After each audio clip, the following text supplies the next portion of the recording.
A warm welcome to everyone joining us on today's edition of Money Moves. I am Melissa Enoch. It's Thursday, September the 11th.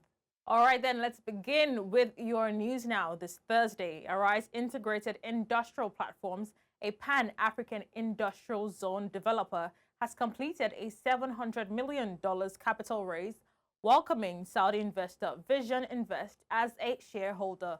The funding, one of Africa's largest private infrastructure capital raises, will drive Arise IIP's expansion and the development of green, inclusive, sustainable industrial ecosystems across the continent. Arise IIP's shareholder base now includes Africa Finance Corporation, Equitain, the Fund for Export Development in Africa, and Vision Invest. In Kenya, Access Bank Kenya has appointed Ralph Opara as Country Managing Director effective 8 September 2025, following approval from the Central Bank of Kenya. Opara, formerly Group Head of the bank's Commercial Banking Division, succeeds Lillian Odiambo, who had led in an acting capacity since 2024 and will remain Executive Director for Wholesale Banking.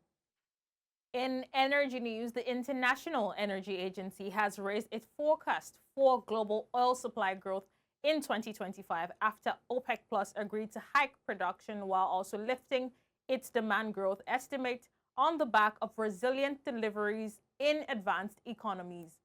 In its latest monthly oil market report, the IEA said the outlook remains mixed, with higher OPEC Plus output and stronger demand offset by the risk of supply losses from new sanctions on Russia and Iran, warning that oil balances could become increasingly bloated. In South Africa, the South African Tourism Investment Summit just wrapped up in Cape Town, a global meeting point for investors and policy leaders under the G20 agenda. Over 2 days, dealmakers, CEOs, and government officials zeroed in on investment-ready projects to reposition tourism as a cornerstone of South Africa's economic recovery. Let's now pay attention. Since 2011, the waterfront has been 50% owned by Growthpoint, the largest property investment company in South Africa, but importantly owned by the Government Employees Pension Fund as represented by the Public Investment Corporation. And over the next 10 minutes or so, what I'd like to do is to give you some insight into what I believe are the key principles behind the success of this public-private partnership. Let's switch into the commodities data deck, beginning with energy prices. Brent crude fell 1.20% to $66.68 per barrel, while US WTI also dropped 1.30%.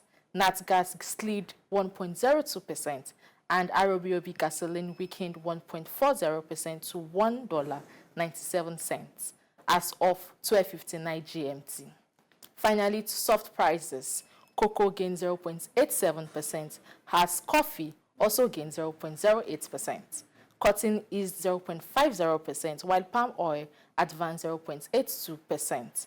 Sugar fell 0.60% to $16.47 as at 13:03 GMT. Grace, thank you very much for those market updates. And that's it on today's edition of Money Moves. From all of us here at the FMDQ studios, we say thank you very much for watching and bye for now.